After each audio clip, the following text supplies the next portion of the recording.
কোরিয়াতে আমার ক্যাম্পিং জীবনের আরেকটি সুন্দর ক্যাম্পিং আজকে আপনাদের সাথে শেয়ার করছি।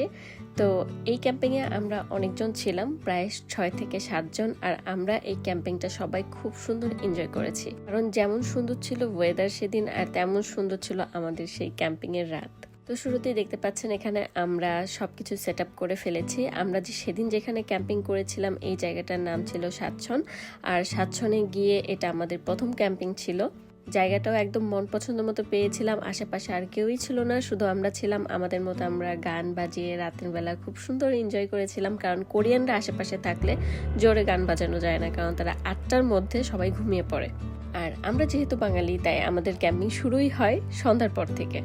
তো যাই হোক, দেখেন কি সুন্দর সানসেট ছিল সেদিন। আমরা তো শুধু ক্যাম্পিং করিনি, সেদিন আমরা বিভিন্ন জায়গায় ঘুরে বেরিয়েছি। ক্যাম্পিং এ সব সেট আপ করে আমরা বের হয়ে যাই পুরো জায়গাটা এক্সপ্লোর করার জন্য, কারণ যেহেতু আমরা প্রথমবার সেখানে গিয়েছি। তো জায়গাটা অনেক বেশি সুন্দর ছিল, একদম আইসোদিন ছিল, আর সানসেটটাও মাশাআল্লাহ অনেক বেশি সুন্দর হয়েছিল। তারপর আমরা সেখানে পাশে খুব ফেমাস একটা ক্যাফে ছিল যেখানে আমরা গিয়েছিলাম। আর ক্যাফে তো অবশ্যই মিস করা যাবে না, কারণ ক্যাফে আমাদের অনেক পছন্দের।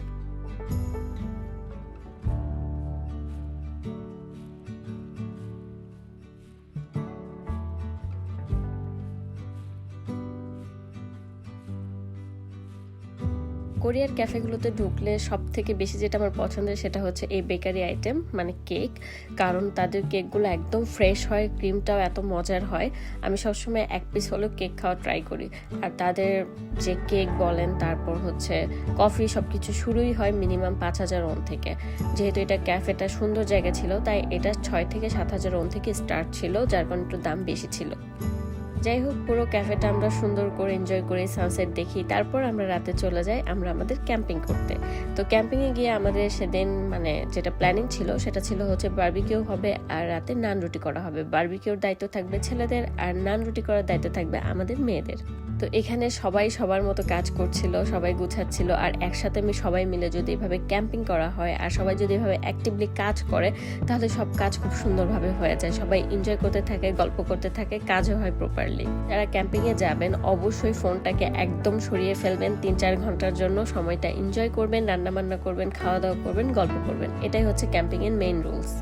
সাতছন আর নামহের মধ্যে একটা রোড আছে যেটাকে বলা হয় রেইনবো রোড। ওই রোডটার একটু সামনে গেলেই এই জায়গাটা। যারা আপনারা সাতছন থাকেন বা আসতে চান, কোরিয়াতে ঘুরতে চান, তারা এই জায়গাটা অবশ্যই একবার যেতে পারেন। জায়গাটা অনেক বেশি সুন্দর।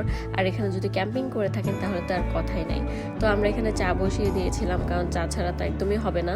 তো এই যে আমি এখানে পুরো ডোটা তৈরি করে রেখেছি, কারণ আমি একটু পরে নান রুটি বানাবো। আর আমার সাথে আরেকজন আপু ছিল, সেও আমাকে হেল্প করছিল। তো আমরা এখানে নান রুটি আর বারবিকিউর পুরো প্রস্তুতি নিয়েছিলাম। আসলে আমি যেটা বলছিলাম, ক্যাম্পিং করার সময় ফোন একদমই ইউজ করা উচিত না, তাই আমি এতটুকু ভিডিওই করতে পেরেছি যেটা আপনাদের সাথে শেয়ার করলাম। পরে আমি পুরো ক্যাম্পিং সময়টা এনজয় করেছি। আমি ফোন একদমই রেখে দিয়েছিলাম সাইডে। তো এতটুকুই আপনাদের জন্য আমি করেছিলাম, এতটুকুই আপনাদের সাথে শেয়ার করছি। আশা করি আপনাদের সবার ভালো লেগেছে। আল্লাহ হাফেজ।